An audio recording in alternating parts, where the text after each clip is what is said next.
Good evening again, YouTube. It's your guy, J Crew to you. Coming at you again with yet another video here on September 5th, 2021. I'm going to wrap this day up here by finishing with a video that's going to be basically a review of sorts of this past weekend's best college football game by far, which was one of the top featured matchups, if not the top featured matchup between the Clemson Tigers and Georgia Bulldogs. This game, or a game of this magnitude, rather, is usually reserved for maybe the middle of the season or towards the end of the year with this much talent on the field. But I guess the college football gods wanted to put together something that was going to kick this year off with a bang. And boy, did they ever. This game was good, but not in a traditional, modernized way. This game was very much hard-fought, defensive, and as I've heard it put, an old-school type of football game. And I'll get that just a bit. Well, for starters, this game was played, I believe, at what was supposed to be like a neutral playing ground. I think this game was played maybe at the Carolina Panthers Stadium, I believe. Don't quote me on that. But I think it was supposed to be played at the Carolina Panthers Stadium. And it's supposed to be a neutral ground. It's not the home of either school. And so Clemson was ranked as the number 3 team in the country. And the Georgia Bulldogs was ranked as the number 5 team in the country. Obviously, if you watch my video, if you watch some of my past videos, you can just kind of pick up on the fact that I'm a University of Georgia football fan.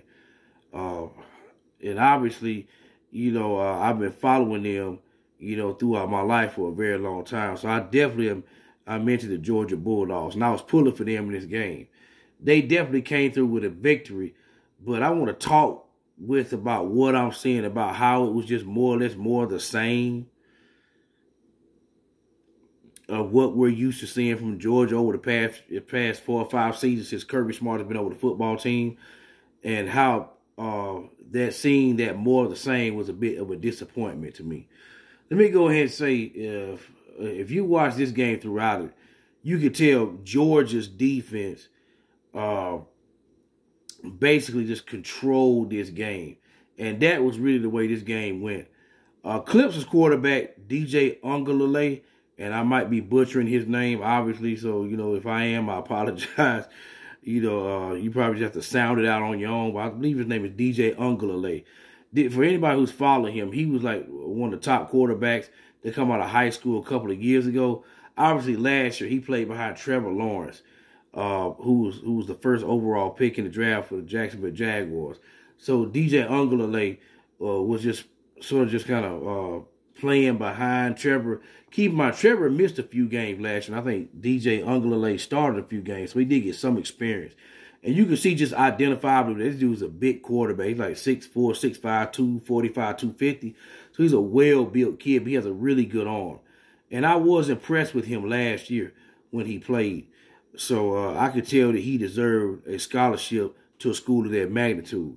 Also, for the Georgia Bulldogs, they're led by a guy who 3-4 years ago, when he came out of high school, was a top quarterback coming out named J.T. Daniels. And J.T. Daniels, he had sort of like a weird journey to Georgia. He started off by playing for the University of Southern California. I think he was one of those guys who graduated high school like a year early, and he played his freshman year in what should have been his senior year of football. And it tells you how hungry for success and the opportunity that he has. Because most kids would just play out their 4 years of high school and then just kind of say, okay, I'll go to college now. This dude was playing, like I said, don't quote me on this, but I want to say it was supposed to be his senior year of high school, but instead he was starting his first year quarterback at USC. And to me, J.T. Daniels was just by looking at the highlights, because I didn't watch every game he played in at the University of Southern California that year. He was good at times, but to me, it wasn't overly impressive. And again, I cut him some slack because he's a true freshman.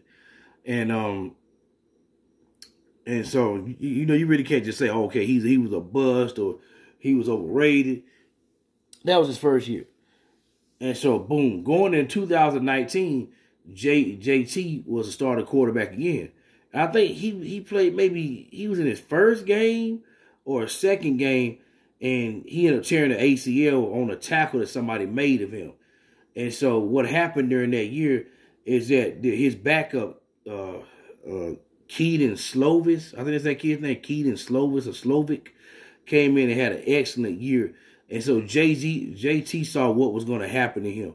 He knew that pretty much after his backup came in and had a sensational year, he knew he wasn't going to be back at University of Southern California. Let's go into 2020. JT, of course, ended up transferring into Georgia during the summer of 2020, but yet he still was recuperating from that ACL injury. And at Georgia, and they probably do this at other schools, you got to get put through different protocol before they clear you to play. And JT really wasn't cleared to play until late in the year. I think he was practicing, but he hadn't been through their full brand of protocols. So Georgia's situation in last year quarterback was a flat-out mess. They had one guy that was supposed to be coming in, ironically, from another school in Wake Forest named Jamie Newman. And people were really high on him because he was an athletic quarterback with a very strong arm who could run around a little bit. Jamie Newman, I think he kind of got banged up in fall practice, and it was rumored that he wasn't going to start for UGA. So Jamie Newman just said, and let me say this, some other guys, opted out for the 2020 season and blamed it on COVID. And Jamie Newman did that, but the word is that he's probably going to get beat out at quarterback. Not really by JT Daniels or anybody, but just by the guys who was already there, maybe DeJuan Mathis and that other gentleman who started some games for Georgia last year, Stetson Bennett. And so that was one blow for UGA last year, was that a guy who some people said was going to contend for a Heisman Trophy didn't even play. Entered DeJuan Mathis. DeJuan Mathis was a quarterback, I believe he was from like Ohio, and he came in and he was awful in that first game against Arkansas. And he was pretty much replaced by Stetson Bennett like in the second half. UGA ended up winning that game, but Stetson started the next 3 to 4 games. And then JT Daniels became eligible. And I think in his first game against Mississippi State, he threw for like 400 yards, I want to say. And so it was a spectacular debut. And it's really been JT's team ever since. And so that's what it was like coming into this season. He had like an off season to go through. JT had a full off season with the Georgia Bulldogs. So he was getting experience in their plays, the coaching staff in terms of what they wanted him to do and everything, getting used to the players around him. So going into last night's game when they played and beat Clemson, I was expecting more from JT Daniels than what I saw, because he was a guy who was known to have arm talent. He could throw the ball all over the field. Maybe not the strongest arm, but yet he still throw it all over the field. What we got last night with Georgia was more what we usually have gotten over the past several years with a Kirby Smart-led team. If you watch Jake Fromm when he was a quarterback for 3 years at Georgia, you knew that Jake, he was more or less like a game manager. And that was it. He had some game where he'd go out there and throw for over 300 yards. He would look really good. For the most part, he was a game manager. It was a lot of handing off the football to the running backs. And they try to play good defense. That's what we saw last night. And I was disappointed. If you watch the game, let me just go ahead and say this. UGA's team already looked like the #1 defense in the country. DJ Ungalale, he got sacked at least about 7 times from what I counted last night. At least about 7 times. And it seemed like every defensive lineman who started got a sack.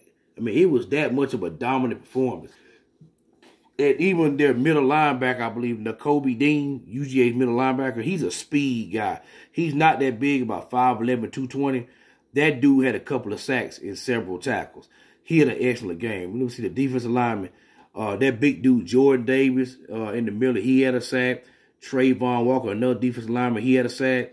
Nolan Smith, another defensive lineman, he had a sack. Adam Anderson, another defensive lineman, he had a sack. And Jalen Carter, another lineman. That's like 5 defensive linemen who had a sack.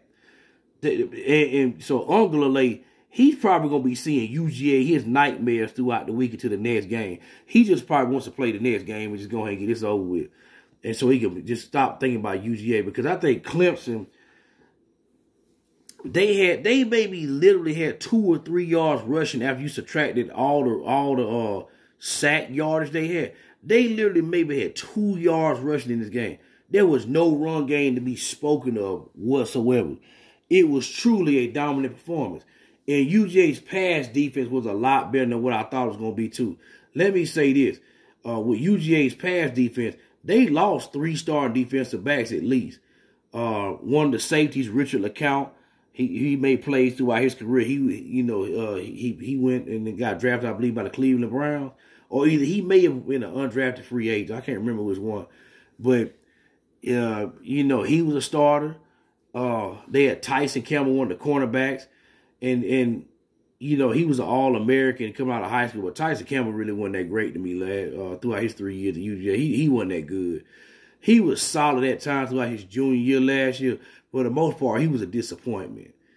Also, you had the other cornerback, Eric Stokes, who he was like a 3-star guy coming out of high school. He ended up being their best cornerback. He got drafted in the first round by the Green Bay Packers. And so, they lost all those guys to the draft. So it was just like, I'm thinking this year, these guys probably going to come in here and struggle. But they held up well against Clemson's offense. Because again, Ungulate, he's playing in the spread offense. They're trying to spread the ball out. That dude, he got spread all across that turf.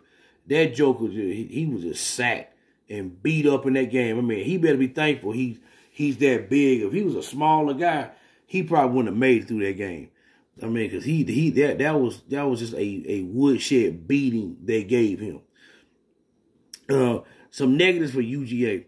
Like I said, it was more of the same when I kind of was talking about JT Daniels, about how I was expecting more from him as a passer. You didn't see too much from him passing. I think he maybe had 130 yards passing, 140 yards, somewhere in there. And it really didn't even seem like he had that much. It seemed like he was just kind of dinking and dunking. One thing I was disappointed in was that we didn't see UGA go down the field a whole lot, like throw deep passes. I know some people who I know personally were getting on me about that. They were like, yeah, man, everybody's hurt. I was like, yeah, but they had Arian Smith out there. And also they had that dude, Kearis Jackson. They could have sent them downfield like 3 or 4 times just to open up their defense a little bit more and back them safeties up. Because I was just disappointed just that they didn't even try to do that. Given that Arian Smith, he was one of the fastest players in the country coming out of high school last year. Or should I say, man, he graduated like in 2020. But, I think one thing that's been said about Arian Smith is that, he runs track, and so he's kind of behind and learning the offense. But still, if he's out there, man, just tell him to go deep and throw the ball. I don't think that's too hard. Just run a go route. And they didn't try to do that, and I was disappointed with that.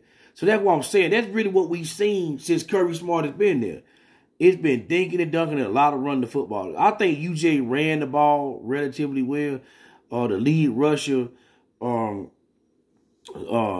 Zeus White, he had like 70-some yards, maybe somewhere in there. But again, keep in mind, they was getting other carries to James Cook, and also that gentleman from California. I can't never remember his name. That number 2. I don't know why I can't remember that guy named Kendall. I mean, what was his name? Kendall or something like that. And they were giving some carries to him. And so they were splitting carries up. So I believe if Zeus White would have got more carries, he would have easily got 100 yards in that game. But it went how it went. And the person that had the most catches in the game, I believe, was their tight end, their freshman tight end, Brock Bowers. And I know they've been raving about that guy during fall camp. So he was pretty impressive in short area passing. So that was pretty good. So, that was just very impressive to watch from a defensive standpoint.